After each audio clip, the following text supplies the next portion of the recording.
नमस्कार, आप देख रहे हैं टीटी 24। मैं हूं आपके साथ प्रिया। आज की बुलेटिन की शुरुआत बड़ी खबरों से।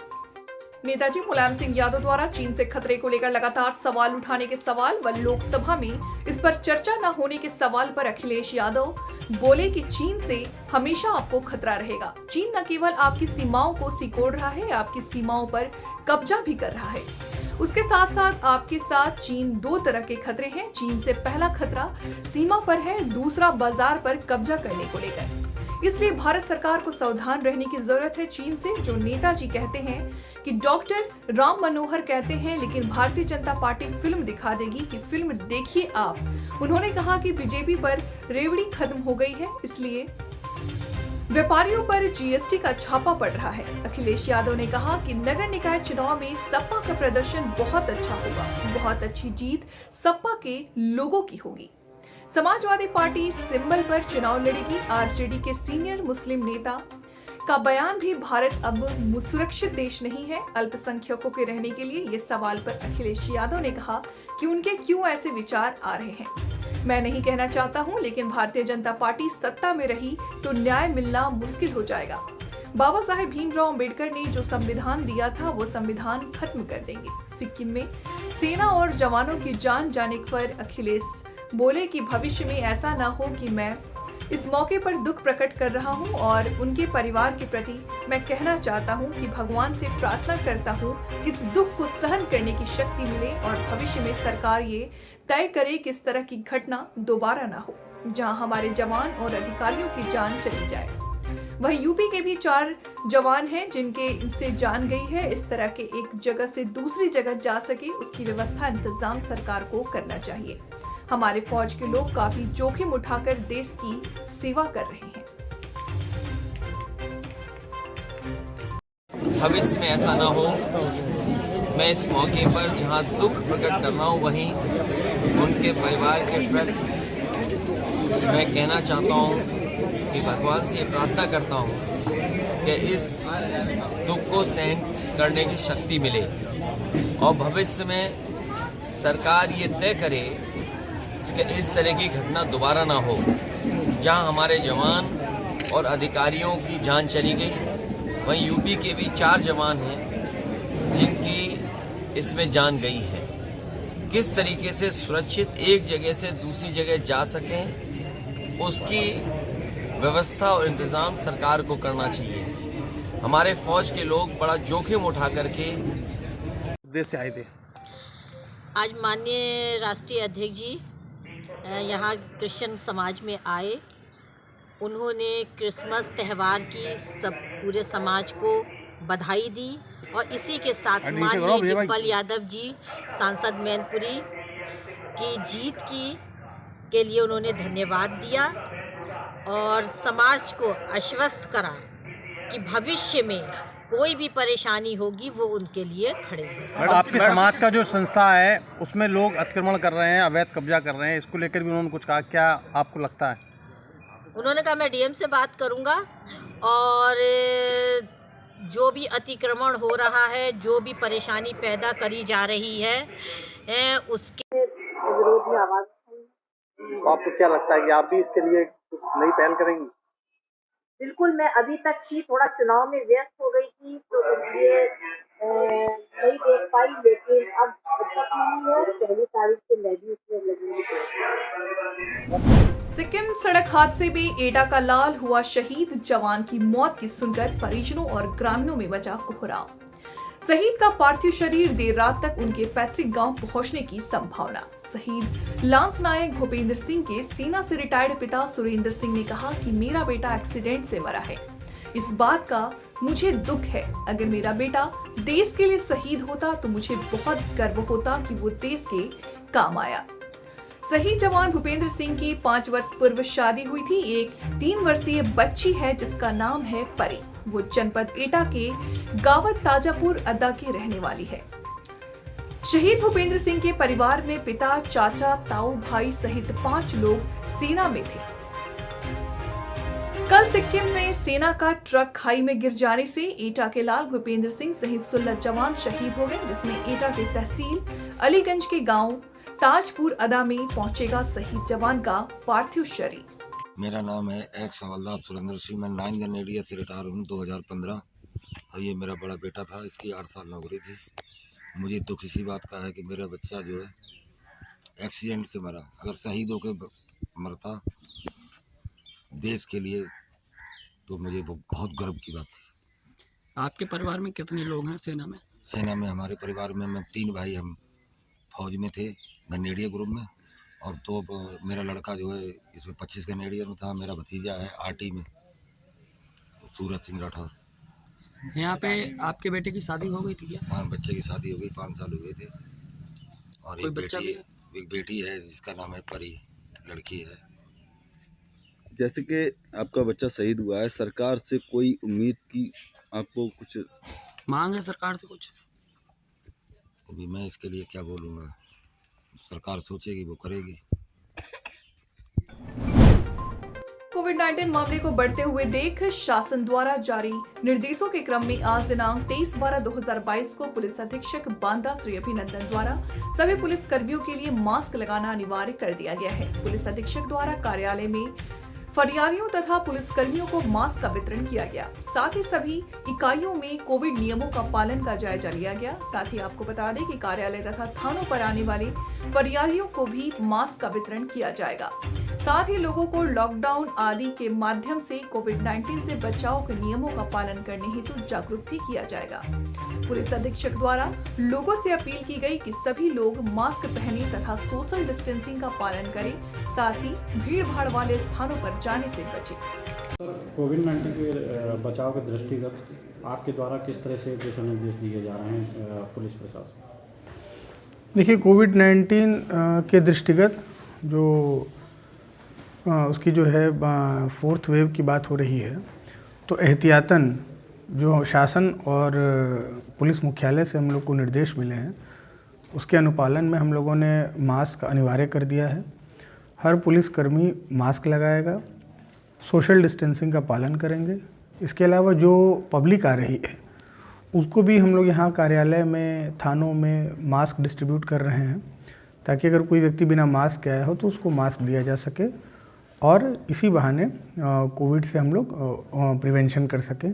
इसके अलावा जो हमारे जितने भी लाउड हेलर्स हैं, जो पब्लिक एड्रेस सिस्टम है, इसको हम लोग एक्टिवेट कर दिए हैं। लगातार हम लोग इसको अनाउंसमेंट हम लोग जारी कर रहे हैं कि भीड़ भाड़ वाले इलाकों में भी लोग मास्क पहने और आपस में उचित दूरी बनाए रखें, ताकि ऐसी कोई संभावित जो वेव हो उससे बचा जा सके और पहले ही लोग जागरूक रहें। यातायात जो होते हैं, यातायात में भीड़ भाड़ वाले इलाकों में किस तरह से दिशा निर्देश और कैसे नज़र रखी जाएगी? देखिए, भीड़ भाड़ वाले इलाकों में लगातार हमारी टीम्स लगी हुई हैं। हर जो हमारी PRV की गाड़ियां हैं, थाना की गाड़ियां हैं, इवन जो हमारी एंटी रोमियो स्क्वाड्स भी हैं, उनके भी माध्यम से हम इस चीज़ को की जागरूकता फैला रहे हैं। इसके अलावा पुलिस लाइन्स, पुलिस ऑफिस, थानों पर और जो अन्य सरकारी ऑफिसेज हैं, वहाँ भी हम लोग इस चीज़ को सुनिश्चित कर रहे हैं कि बिना मास्क और बिना हेलमेट के लोग ना वहाँ प्रवेश पाएँ। इसी बहाने लोगों के ट्रैफिक की भी जागरूकता आएगी और कोविड-19 के प्रति भी लोगों के अंदर जागरूकता आएगी। खबर पंजाब के फजीलका से आ रही है। आपको बता दें कि फजीलका के SSP सरदार भूपिंदर सिंह की निगरानी में जिला पुलिस द्वारा बड़े स्तर पर तलाशी अभियान चलाया गया। इस बड़ी मुहिम के दौरान फिरोजपुर से आई जो रजिंदर भार्गव व SSP सरदार भूपिंदर सिंह की निगरानी में जिला फजीलका पुलिस द्वारा बड़े स्तर पर अभियान चलाते हुए समाज विरोधी तत्वों जैसे नशा तस्करों व शक्की वाहनों को रोकने के लिए गजेटेड अधिकारियों व अगुवाई में सख्त नाकेबंदी की गई। इस मुहिम दौरान जलालाबाद के बस स्टैंड, रेलवे स्टेशन व अन्य जनतक स्थानों के अलावा टोल प्लाजा, माहूम जोइया पर भारी संख्या में पुलिस तैनात कर आने जाने वाले वाहनों की चेकिंग की गई। जो समाज विरोधी तत्वों को काबू किया जा सके, इसके लिए एसएसपी सरदार भूपिंदर सिंह ने कहा कि जिला फजिल्का में नशा तस्करों को बख्शा नहीं जाएगा और आए दिन नशा तस्करों को काबू कर जेल भेज दिया जाएगा। चेकिंग की जा रही है और स्पेशल नाके ਇਹ ਸਾਡੇ ਮਾਨਯੋਗ ਡੀਜੀਪੀ ਸਾਹਿਬ ਸ਼੍ਰੀ ਗੌਰਵ ਯਾਦਵ ਸਾਹਿਬ ਦੀ ਹਦਾਇਤ ਤੇ ਸਾਰੇ ਪੰਜਾਬ 'ਚ ਆਪਰੇਸ਼ਨ ਈਗਲ ਚਲਾਇਆ ਜਾ ਰਿਹਾ। ਇਹਦੇ 'ਚ ਜਿਹੜੇ ਐਂਟੀ ਸੋਸ਼ਲ ਐਲੀਮੈਂਟ ਆ ਉਹਨਾਂ ਦੇ ਖਿਲਾਫ ਉਚੇਚੇ ਤੌਰ ਤੇ ਇਹ ਆਪਰੇਸ਼ਨ ਚੱਲ ਰਿਹਾ, ਜਿਹਦੇ ਵਿੱਚ ਪਰ ਪੁਲਿਸ ਸਟੇਸ਼ਨ ਕੁਝ ਸਪੈਸ਼ਲ ਨਾਕਾਬੰਦੀਆਂ ਕੀਤੀਆਂ ਗਈਆਂ ਹਰ ਪੁਲਿਸ ਸਟੇਸ਼ਨ ਤੇ ਪੰਜਾਬ 'ਚ। ਤੇ ਜਿਹੜੀ ਸਥਾਨ ਨੇ ਜਿਵੇਂ ਕਿ ਰੇਲਵੇ ਸਟੇਸ਼ਨ, ਬੱਸ ਸਟੈਂਡ ਜਾਂ ਜਿੱਥੇ ਕਿਤੇ ਵੀ ਸ਼ੱਕੀ ਵਿਅਕਤੀ ਮਿਲ ਸਕਦੇ ਨੇ, ਉੱਥੇ ਗਸਟਡ ਆਫੀਸਰ ਦੀ ਨਿਗਰਾਨੀ ਦੇ ਵਿੱਚ ਜਿਹੜਾ ਹੈ ਚੈਕਿੰਗ ਟੀਮਾਂ ਲਗਾਈਆਂ ਗਈਆਂ ਨੇ ਤੇ ਸੀਨੀਅਰ ਆਫੀਸਰਸ ਦੀ ਡਿਊਟੀ ਲਗਾਈ ਗਈ ਹੈ ਆਪਰੇਸ਼ਨਸ ਨੂੰ ਸੁਪਰਵਾਈਜ਼ ਕਰਨ ਤੇ ਫਾਜ਼ਿਲਕਾ ਜ਼ਿਲ੍ਹੇ 'ਚ ਜਿਹੜੇ operation SSP mister Bhupinder Singh ਉਹਨਾਂ ਦੀ ਅਗਵਾਈ 'ਚ ਚੱਲ ਰਿਹਾ, ਉਹਨੂੰ ਚੈੱਕ ਕਰਨ ਲਈ ਤੇ ਸੁਪਰਵਾਈਜ਼ ਕਰਨ ਲਈ ਮੇਰੀ ਡਿਊਟੀ ਲੱਗੀ ਹੈ ਤੇ ਉਸ ਸੰਦਰਭ 'ਚ ਆਏ ਹਾਂ। ਇਹ ਪਹਿਲਾ ਜਿਸ ਨਾਕੇ ਤੇ ਆਪਾਂ ਖੜੇ ਹਾਂ, ਇਹ ਤੁਸੀਂ ਦੇਖਿਆ ਸਪੈਸ਼ਲ ਨਾਕਾਬੰਦੀ ਆ। ਇਹਦੇ ਵਿੱਚ ਵਾਹਨ ਦਾ ਉਪਯੋਗ ਵੀ ਇਹ ਕਰ ਰਹੇ ਨੇ, ਇਲੈਕਟ੍ਰੋਨਿਕ ਉਪਯੋਗ ਕਰਕੇ, ਤਾਂ ਕਿ ਕੋਈ ਵੀ ਕਿਤੇ ਕੋਈ ਨੰਬਰ ਪਲੇਟ ਗਲਤ ਲੱਗੀ ਹੋਵੇ, ਕੁਝ ਹੋਰ ਲੱਗਿਆ ਹੋਵੇ, ਤੇ ਜਿਹੜਾ ਐਂਟੀ ਸੋਸ਼ਲ ਐਲੀਮੈਂਟ ਹੈ ਉਹਨਾਂ 'ਤੇ ਦਬਿਸ਼ ਵੀ ਰਵੇ ਤੇ ਕਾਬੂ ਵੀ ਆ ਸਕੇ। ਸਰ ਬਾਰਡਰ ਦੇ ਉੱਪਰ ਲਗਾਤਾਰ ਰਿਕਵਰੀਜ਼ ਹੋ ਰਹੀਆਂ, ਕਿੰਨਾ ਕੁ ਚੈਲੰਜ ਹੈ? ਇੰਟਰਨੈਸ਼ਨਲ ਬਾਰਡਰ ਜਿੱਥੇ ਲੈਂਡ ਲੌਕਡ ਬਾਰਡਰ ਹੁੰਦੇ ਨੇ, ਉੱਥੇ ਹਮੇਸ਼ਾ ਹੀ ਇਸ ਤਰੀਕੇ ਦੀਆਂ ਜਿਹੜੀਆਂ ਗਤੀਵਿਧੀਆਂ ਹੁੰਦੀਆਂ ਨੇ, ਚਾਹੇ ਉਹ ਕਿਤੇ ਦਾ ਵੀ ਬਾਰਡਰ ਹੋਵੇ, ਚੱਲਦੀਆਂ ਨੇ। ਬਟ ਬੜੀ ਮੁਸਤੈਦੀ ਨਾਲ ਸਾਡੀ ਜਿਹੜੀ ਫਾਜ਼ਿਲਕਾ ਪੁਲਿਸ ਹੈ, ਇਹਨੇ ਬੜੀ ਪਿਛਲੇ ਦਿਨੀ ਰਿਕਵਰੀ ਕੀਤੀ ਹੈ। ਸਾਡੇ ਡੀਜੀਪੀ ਸਾਹਿਬ ਸ਼੍ਰੀ ਗੌਰਵ ਯਾਦਵ ਸਾਹਿਬ ਦਾ ਉਚੇਚੇ ਤੌਰ ਤੇ ਫੋਕਸ ਹੈ ਇਹਦੇ ਤੇ ਇਸੇ ਕਰਕੇ ਰਿਕਾਰਡ ਰਿਕਵਰੀਜ਼ ਹੋਈਆਂ ਪਿਛਲੇ ਅਰਸੇ ਦੇ ਦੌਰਾਨ। सर जो रिकवरी हुई है बिल्कुल ठीक है, बहुत अच्छी रिकवरी की है एसएसपी साहब ने। पर जिस लैंड से मिलती है, क्या नहीं लगता कि उन्होंने लोगों का इन्वॉल्वमेंट है, क्योंकि वो अपने लोकेशन मंगवा के उस जगह पर्टिकुलर भेजते होंगे, वो लोगों ने मिली भगत के नाल ही इस तरह आ सकती है हेरोइन वगैरह। ਇਹਨੂੰ ਇਸ ਜੋ ਤੁਸੀਂ ਕਹਿ ਰਹੇ ਹੋ, ਇਹਨੂੰ ਜਰਨਲਾਈਜ਼ ਨਹੀਂ ਕੀਤਾ ਜਾ ਸਕਦਾ। ਇਹ ਪਰ ਤਫਤੀਸ਼ ਦਾ ਹਿੱਸਾ ਹੈ, ਇਹ ਤਫਤੀਸ਼ ਕਰਦੇ ਨੇ, ਜਿੱਥੇ ਵੀ ਮਿਲਦਾ ਤਫਤੀਸ਼ ਕੀਤੀ ਜਾਂਦੀ ਹੈ। ਜੇ ਕਿਸੇ ਦੀ ਇਨਵੋਲਵਮੈਂਟ ਪਾਈ ਜਾਂਦੀ ਹੈ, ਉਹਦੇ 'ਤੇ ਕਾਰਵਾਈ।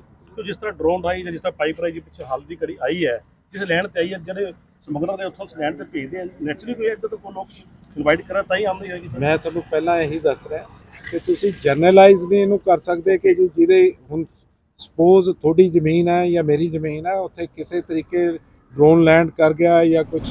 कबड्डी एसोसिएशन ऑफ झारखंड एवं बोकारो जिला कबड्डी संघ की ओर से आयोजित 32वीं राष्ट्रीय सब जूनियर बालक और बालिका कबड्डी चैंपियनशिप का आयोजन आगामी 27 से 30 दिसंबर तक सेक्टर 4 स्थित MGM हायर सेकेंडरी स्कूल में मैदान में हो रहा है। कला संस्कृति, पर्यटन, खेलकूद, युवा कार्य विभाग, झारखंड सरकार एवं जिला प्रशासन बोकारो के सौजन्य से आयोजित इस कबड्डी प्रतियोगिता में देश के सभी राज्यों व यूनिटों से कुल लगभग 1100 प्रतिभागी भाग ले रहे हैं। आपको बता दें कि चैंपियनशिप में बेहतर प्रदर्शन के आधार पर भारतीय सब जूनियर कबड्डी टीम का गठन होगा। सभी खिलाड़ियों को रहने एवं खाने की व्यवस्था विद्यालय परिसर में की गई है। देश के विभिन्न राज्यों में आने वाले खिलाड़ियों को कोई कठिनाई नहीं हो, इसके लिए बोकारो रेलवे स्टेशन के प्रतियोगिता स्थल तक लाने के लिए बस की व्यवस्था भी की गई है। चैंपियनशिप के दौरान टीम इंडिया के कप्तान, प्रो कबड्डी के स्टार खिलाड़ी अर्जुन अवार्डी दीपक निवास हुड्डा, वर्ल्ड एवं Asian boxing gold medallist Swati बोलो, प्रथम Dronacharya kabaddi award EP Rao professor kabaddi लोक, commissioner Anupam Goswami, junior national kabaddi gold medal विजेता, प्रो कबड्डी के स्टार खिलाड़ी सागर कुमार विशेष रूप से खिलाड़ियों के उत्साह वर्धन के लिए मौजूद रहेंगे। मौके पर SMGS हायर सेकेंडरी स्कूल के प्राचार्य रेजी सिंह वार्गिस, कबड्डी एसोसिएशन ऑफ झारखंड के महासचिव विपिन कुमार सिंह, बोकारो जिला कबड्डी एसोसिएशन के अध्यक्ष गोपाल ठाकुर, बोकारो जिला ओलंपिक संघ के वरीय उपाध्यक्ष राजेश्वर सिंह, संजीव कुमार, राम लखन मिश्रा, तेज नारायण, राजीव कुमार आदि लोग उपस्थित थे। 21वीं राष्ट्रीय बालक एवं बालिका कबड्डी प्रतियोगिता 27 से 30 दिसंबर तक बोकारो में आयोजित है। इस प्रतियोगिता के दौरान भारतीय सब जूनियर टीम का भी चयन होगा। उसके लिए भी mature kabaddi federation of India की ओर से एक चयन समिति आ रहा है। साथ ही साई की ओर से जो टैलेंट हंट चलती है उसका भी एक टीम आ रहा है, जिसका द्रोणाचार्य पुरस्कार आपका और साई गांधीनगर के प्रभारी वो सब यहाँ पर पहुँच रहे हैं। कुल कितने टीमें आ रही हैं? इसमें पूरे देश से लगभग 35 बॉयज में और 35 गर्ल्स की टीम आने की संभावना है। प्रतिदिन कितना टूर्नामेंट होगा? ये तो मैच के हिसाब शेड्यूल बनने के बाद निर्धारित होगी। इसके बच्चे आ रहे कौन कौन? हाँ, अंडर 16 है ये और 55 kg वजन है, बालक एवं बालिका दोनों बच्चे। सभी देश से बता रहे तो कुछ खास बताइए जहाँ से लोग आ रहे हैं, कुछ जगहों का नाम। हरियाणा की टीम आ रही है, महाराष्ट्र है, पंजाब है, तमिलनाडु है, केरला है, मिजोरम की टीम आ रही है, फर्स्ट टाइम आ रही है मिजोरम, असम, नागालैंड, सारी देश के चारों कोने से टीमें अपने पास पहुँच रही है। लद्दाख, जम्मू एंड कश्मीर तक के टीम इस प्रतियोगिता में भाग लेने के लिए आ रही है। खास क्या रहेगा इस बार, जैसे कबड्डी में जैसे बता रहे थे वो कि मैच क्या रहेगा? हाँ, खास चीज़ है कि इसमें मैट पे हो रहा है और बोकारो में खास है कि बोकारो में इस तरह का सुविधा पहले नहीं था।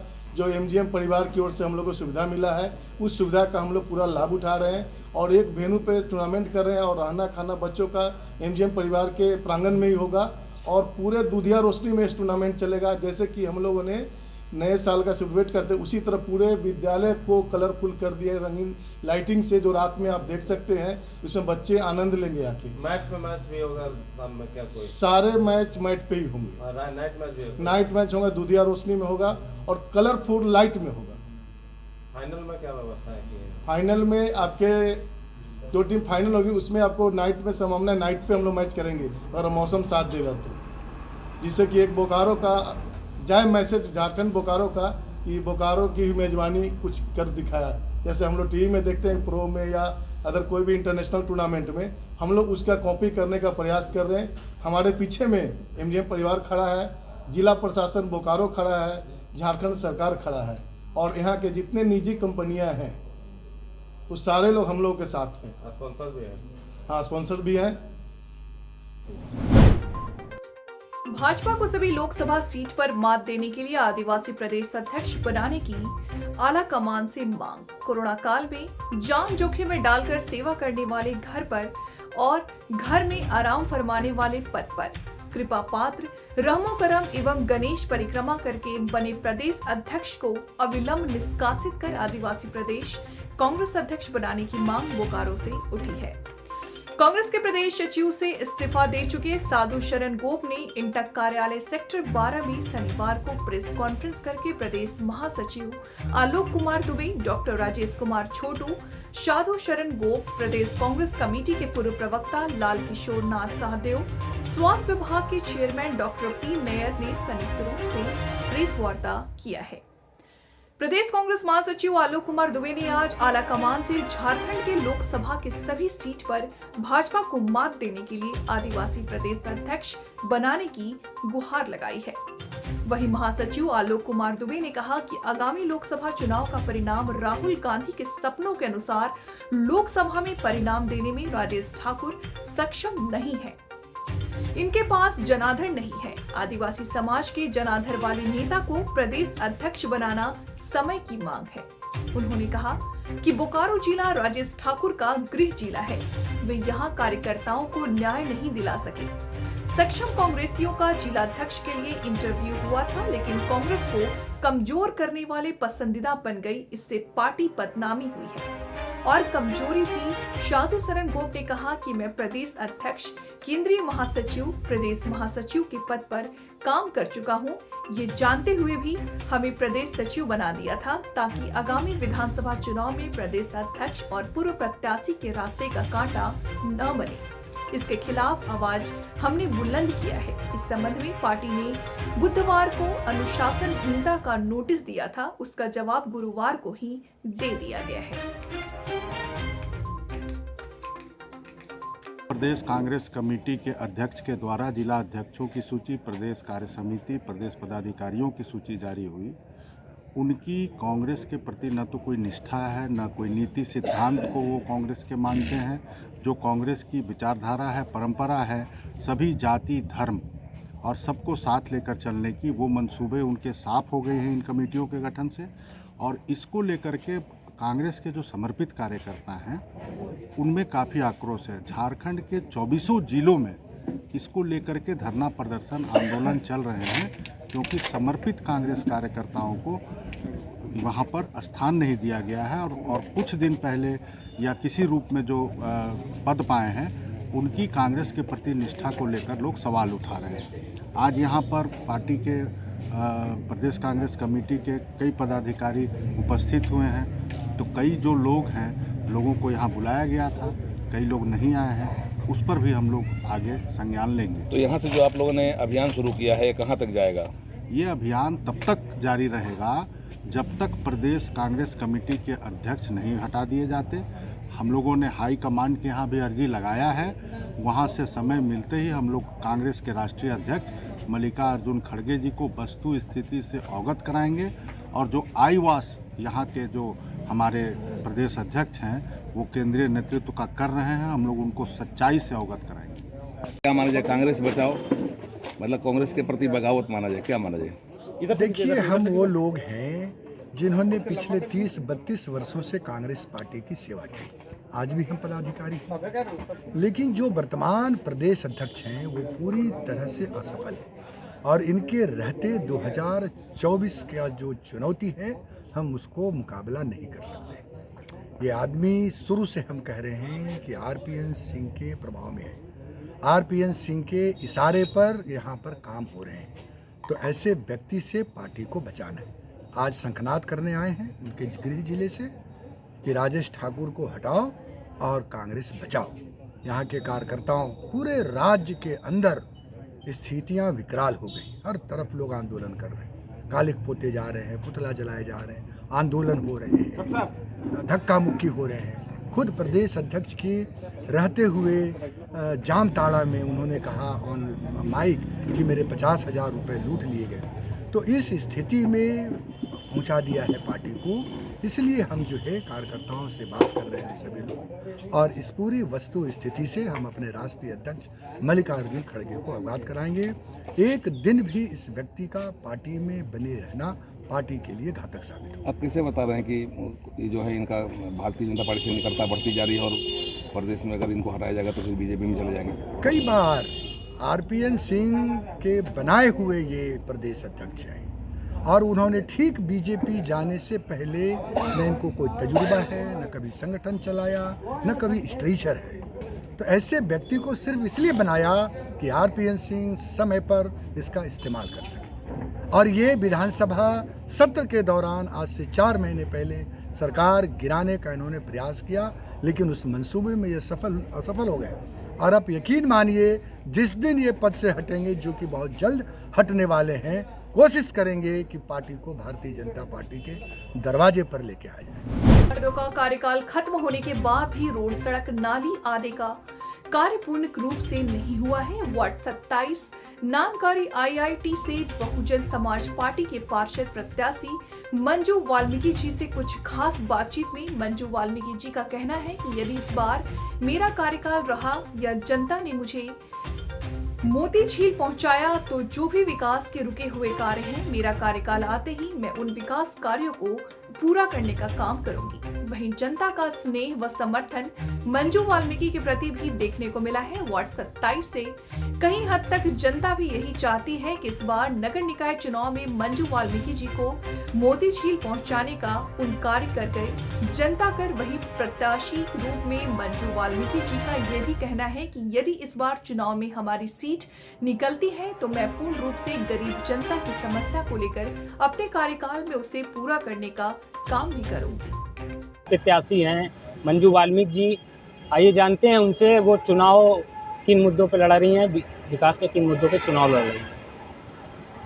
मैम, विकास के किन मुद्दों पर आप चुनाव लड़ रही हैं? विकास के 3 मुद्दे हैं हमारे। जो एक तो सबसे बड़ी समस्या ये है कि हमारे यहाँ कोई साधन ऐसा नहीं, प्रयोगशाला वगैरह जो है नहीं है, और नहीं किसी सरकार ने अभी तक देखा सोचा जो हमारे पिछड़ी जात के लोग अपना वहाँ पे बारातशाला हो तो अपना शादी बारात कर सकते हैं। बड़े बड़े गेट हाउस हैं जिनके जहाँ ज़्यादा इतना पैसा नहीं है किसी के पास में जो वहाँ ले सकता है, उनको दिक्कत होती हैं। और दूसरा पानी का है, लाइटों का है और नालियों का है। इतने सारे काम हैं जो अभी तक 10 सालों में किसी ने ध्यान ही नहीं दिया, ना कोई काम ही नहीं हुआ है। यदि अगर इस बार आपकी वो रहती है तो क्या आप इन कार्यों को पूरा करने का काम करेंगी? बिल्कुल बिल्कुल। अगर मेरी जनता ने हमको इस लायक बनाया, मोती झील तक पहुंचाया हमको, और तो इन सारे कामों को हम बड़े ईमानदारी से अपनी सोच समिति से सब कुछ जुट के और निभाएंगे, अपना कार्य पूरा करेंगे। और ऐसे ही हमारे यहाँ नानकारी वार्ड में भी है, वहाँ भी नाले की सफाई 10 साल हो गए नहीं हुई है। हम ही पार्षद थे बहुत पुराने पहले सभा से, तो हम ही ने वहाँ का काम कराए हैं। वहाँ भी कोई भी धर्मशाला वर्धशाला कुछ भी नहीं है। वहाँ की भी समस्या यही है, नालियों की गलियों की, जो अपने अपने तरफ बनवा लेते हैं। बाकी हमारे पिछड़े वर्ग की तरफ कोई भी ध्यान नहीं देता, ना कोई बोलता है, ना कोई सोचता है। जो लोग सोचते भी हैं, कहते भी हैं जनता लोग, उन लोग को बड़े लोग आके दबा देते हैं, बैठा देते हैं, भैया शांत रहिए, हो जाएगा। इससे अभी पहले जो यहाँ पे सभासद रहे हैं तो उनके कार्यकाल में क्या इस तरह का ये जो कार्य है नाली का, सड़क का, वो पूरा हुआ है या नहीं हुआ? नहीं, कोई कार्य ही नहीं हुआ। हमारे देवी सारंग में तो कोई देखने भी नहीं आता है, कोई भी। एक ना लाइट लगी है, ना कभी नाली की सफाई होती है, ना झाड़ू लगती है, कुछ भी नहीं होता है। इसके पहले जो भी कार्य हुए हमने करवाए हैं, और अभी तक जो है वही काम चल रहा, बाकी कोई काम ही नहीं हुआ है। जिस तरह से अभी आपने देखा कि इससे पहले जो यहाँ पे पार्षद प्रत्याशी रहे हैं, उनका कार्यकाल होने के बाद भी सड़क, नाली और अन्य कार्य। जालौन के उरई में 19 साल पहले बदमाशों ने स्टेट बैंक में जमा होने के लिए जा रहे कोषागार के रुपयों को लूट लिया था। इस बहुचर्चित कोषागार लूट कांड में 19 साल बाद फैसला आया है, जिसमें 3 आरोपियों को डकैती कोर्ट के न्यायाधीश अंचल लवानिया ने 10-10 साल सश्रम कारावास की सजा सुनाई है। साथ ही एक आरोपी पर 33,000 व 2 अन्य आरोपियों पर 20-20 हजार रुपए का जुर्माना लगाया है। जुर्माना अदा न करने पर आरोपियों को 1 माह का अतिरिक्त कारावास भुगतान होगा। आपको बता दें कि इस मामले की पैरवी कर रहे अपर शासकीय अधिवक्ता महेंद्र विक्रम ने बताया कि उरई कोतवाली क्षेत्र के अंबेडकर चौराहे पर 19 साल पहले 22 अप्रैल 2003 को दोपहर 1:30 बजे कोषागार में कार्यरत रोकड़िया शिव कुमार बरार उरई कोषागार का 8,37,020 रुपए स्टेट बैंक में जमा करने जा रहे थे। तभी उनके स्कूटर में टक्कर मारकर 6 बदमाशों ने तमंचे के बल पर यह रुपए लूट लिया था। इस मामले में उरई कोतवाली में लूट का मुकदमा दर्ज हुआ था और आरोपियों की गिरफ्तारी के लिए पुलिस ने कई जगह दबिश भी की थी। इसी दौरान पुलिस को मुखबिर की सूचना दी गई कि कोषागार लूटकांड के आरोपी ग्राम रगेदा से लूटकर भागने की योजना बना रहे हैं। इस सूचना पर 14 मई 2003 को ग्राम रगेदा में इस घटना को अंजाम देने वाले 4 बदमाश शैलेंद्र उर्फ बबलू, अशोक चौधरी, रविंद्र आदि मौजूद थे। सजा बोली है, क्या कहना है आपको?